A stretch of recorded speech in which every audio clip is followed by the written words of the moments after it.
Hello friends, welcome back to my YouTube channel Guruji world 93 पर आप सभी लोगों का स्वागत है और मैं आशा करता हूं आप सभी लोग ठीक हों।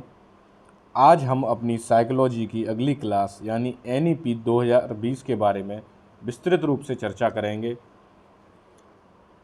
NEP 2020 यानी कि न्यू एजुकेशन पॉलिसी शिक्षा के क्षेत्र में नई क्रांति लाने के लिए नई शिक्षा नीति में 34 साल बाद, ये मोस्ट इम्पोर्टेंट चीज़ है, कितने साल बाद? 34 ईयर्स बाद शिक्षा में बदलाव के लिए नई शिक्षा नीति बनाई गई, वो NEP 2020, जिसका हिंदी में इसकी जो डेफिनेशन है वो है राष्ट्रीय शिक्षा नीति। NEP को ही हम राष्ट्रीय शिक्षा नीति कहते हैं। लेकिन 34 साल बाद, क्या इससे पहले कोई शिक्षा नीति आई थी? हाँ, इससे पहले भी शिक्षा नीति आई और यह स्वतंत्र भारत की तीसरी शिक्षा नीति है। इसके बारे में हम आगे डिटेल में चर्चा करेंगे। नई शिक्षा नीति यानी इसरो की फुल फॉर्म है इंडियन स्पेस रिसर्च ऑर्गेनाइजेशन, यानी इसरो की full form Indian space research organisation के पूर्व चीफ डॉक्टर के कस्तूरी रंगन की अध्यक्षता में की गई। यानी कि NEP 2020 का जो गठन हुआ है वो किन की अध्यक्षता में हुआ? डॉक्टर के कस्तूरी रंगन। ये मोस्ट इम्पोर्टेंट है। NEP 2020 के तहत केंद्र व राज्य सरकार के योग से शिक्षा क्षेत्र पर GDP के 6%, ये आपसे एग्जाम में पूछा जा सकता है, 6% हिस्से के बराबर निवेश का लक्ष्य रखा गया। यानी कि NEP 2020 में जो GDP के लिए राज्य सरकार व केंद्र सरकार की तरफ से 6% हिस्से के बराबर निवेश का लक्ष्य रखा गया। नेक्स्ट, कैबिनेट द्वारा MHRD, यानी MHRD की फुल फॉर्म ये लिखी हुई है, मानव संसाधन विकास मंत्रालय, का नाम बदलकर एजुकेशन मिनिस्ट्री यानी शिक्षा मंत्रालय कर दिया गया।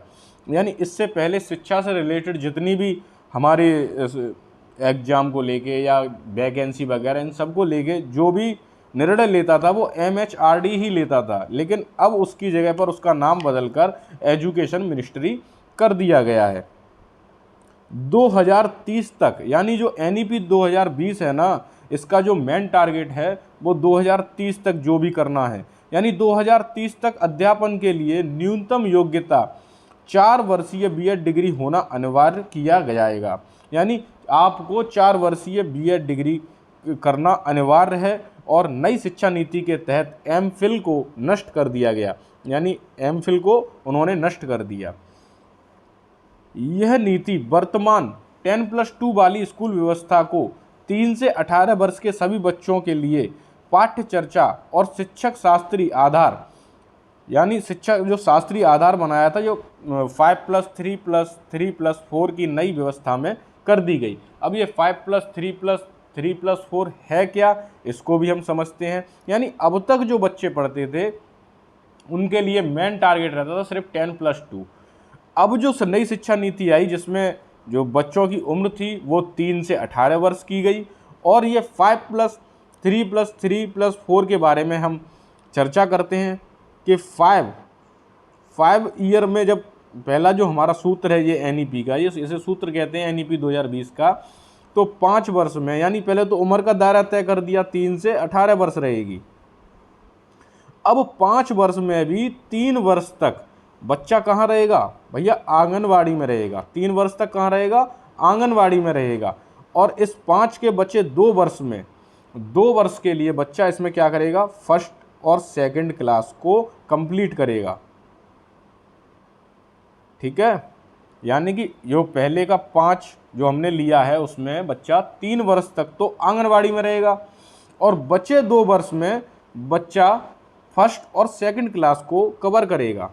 नेक्स्ट जो हमारा आता है 5 के बाद 3, इस 3 में वो क्या करेगा बच्चा? 3, 4 और 5 क्लास को कंप्लीट करेगा। फिर हमारा नेक्स्ट 3 आता है, इसमें बच्चा क्या करेगा? इसमें 6, 7 और 8 को कंप्लीट करेगा। लास्ट जो हमारा बचा 4, इस 4 में बच्चा क्या करेगा, 9, 10, 11 और 12। यानी कि ये इसका जो NEP 2020 का जो सूत्र था उसका प्रारूप मैंने आपको बता दिया। पूरा 5+3+3+4 जो ये फॉर्मूला है ये किस पर बेस्ड है, यानी कि सारी इसकी जो डिवाइडेशन है जितने भी मैंने आपको कंप्लीटली एक इसी में ही मैं आपको प्रोवाइड करा रहा हूँ, जिससे कि आपको अदर कोई वीडियो देखने की कभी ज़रूरत नहीं पड़ेगी। और मैं आशा करता हूँ कि मैं आपको अच्छे से डिफ़ाइन कर पाया हूँ कि 5+3+3+4। और अगर आपको अच्छा लग रहा हो तो प्लीज़ चैनल को शेयर करें, सब्सक्राइब करें और लाइक करें। नेक्स्ट है, भारत में अब तक कितनी शिक्षा नीतियाँ आ चुकी हैं। स्वतंत्र भारत में अब तक 3 शिक्षा नीति आ चुकी हैं। फर्स्ट ऑफ ऑल जो पहली शिक्षा नीति आई थी वो 1968 में आई थी, लेकिन 1968 में आई थी तो उस टाइम PM कौन था, उस टाइम PM थी इंदिरा गांधी। कौन थी आपकी, इंदिरा गांधी। उसके बाद हमारी दूसरी शिक्षा नीति आई। दूसरी शिक्षा नीति हमारी, ये थोड़ा गलत टाइप हो गया है, 1986 होगा, इसको ज़रा आप करेक्शन कर लेना। 1986 में उस टाइम PM कौन था, हमारे राजीव गांधी। कौन थे, राजीव गांधी। और तीसरी शिक्षा नीति जो आई तो इस टाइम PM कौन था, हमारे नरेंद्र मोदी जी। कौन थे, नरेंद्र मोदी जी। तो अब तक स्वतंत्र भारत में कुल 3 शिक्षा नीतियाँ आई हैं, जिनके बारे में मैं आपको व्याख्यात रूप में बता चुका हूँ। यह शिक्षा नीति प्राचीन एवं सनातन भारतीय ज्ञान तथा विचार की समृद्ध परंपरा के अवलोकन में की गई। यानी कि जो NEP 2020 है वो प्राचीन एवं सनातन भारतीय ज्ञान तथा विचार की समृद्ध परंपरा के अवलोकन में की गई है। अब NEP के कुछ इंपॉर्टेंट फैक्ट हम समझते हैं, यानी नीति के सिद्धांत। संरचनात्मक समझ पर जोर देना, यानी कि कॉन्सेप्चुअल अंडरस्टैंडिंग पर हमें जोर देना है, ना कि रटंत पद्धति यानी रोट लर्निंग मेथड और केवल परीक्षा के लिए पढ़ाई पर। ना तो हमें ऐसा करना है कि बच्चे को सिर्फ रटवाना है, और ना ही उसको ऐसा भी नहीं करना कि हमें उसको परीक्षा के लिए ही केवल प्रिपेयर करना है। हमें उसका संरचनात्मक पूरा विकास करना है। नेक्स्ट है, बहुभाषिकता और विविधता को प्रोत्साहन देना, क्योंकि बहुभाषी होने के उच्च संज्ञानात्मक लाभ होते हैं। जब बच्चा बहुभाषिक यानी एक साथ कई भाषाओं को अगर वो समझेगा तो उसका संज्ञानात्मक ज्ञान कैसा होगा, बढ़िया होगा, और वो हर माहौल में घुल मिल सकता है। सीखने के लिए सतत एवं व्यापक मूल्यांकन पर जोर देना, सतत एवं व्यापक मूल्यांकन पर जोर देना, ना कि साल के अंत में होने वाली परीक्षा को केंद्र में रखकर शिक्षक को और मूल्यांकन का उद्देश्य बच्चे को सिखाने की प्रक्रिया में मदद करना भी है। यानी कि अगर हम किसी को सिखा रहे हैं तो हमें उसको एक तो सतत एवं व्यापक मूल्यांकन पर जोर देना है, यानी कि उसकी जो प्रक्रिया है वो कंटिन्यूअस चले। सतत माने यानी लगातार कंटिन्यूअसली चले। ऐसा ना हो कि अब बच्चे के पेपर आ गए, अब एंड टाइम पर हम उसके ऊपर प्रेशर बना रहे हैं, दबाव बना रहे हैं। ऐसा नहीं करना है हमें बच्चे के साथ। और मूल्यांकन का उद्देश्य जो है वो बच्चों को सिखाने की प्रक्रिया में मदद करे। यानी कि हमें बच्चे को सिखाना है, उससे प्रेशराइज नहीं करना है कि दबाव बना रहे हैं कि अब आपको इतनी सारी मेहनत करनी है। अब कोर्स पहले टीचर भी नहीं कराते, फिर बाद में कहते हैं कि अब खींचें कोर्स को, तो ऐसा भी नहीं करना है।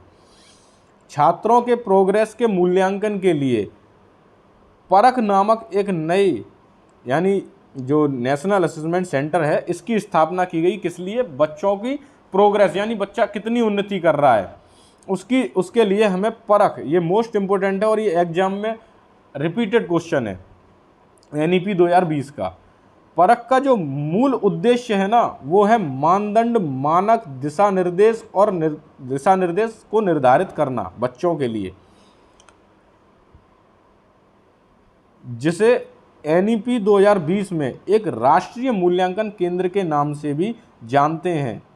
यानी जो परख है उसको NEP 2020 में एक राष्ट्रीय मूल्यांकन केंद्र के नाम से भी जानते हैं, जो बच्चों की प्रगति या प्रोग्रेस की देखरेख करता है यानी बच्चे ने कितनी उन्नति की है, बच्चे की प्रोग्रेस, यानी थोड़ा जैसे आपने वो देखा ना ग्राफ वाला सिस्टम, चढ़ाव उतराव, तो हमें उसमें ये देखना पड़ता है कि बच्चा सीख रहा है या नहीं सीख रहा है। अगर नहीं सीख रहा है तो कहाँ कमी आ रही है, तो उसकी कमियों को दूर करके उसको सिखाना है। तो उसके लिए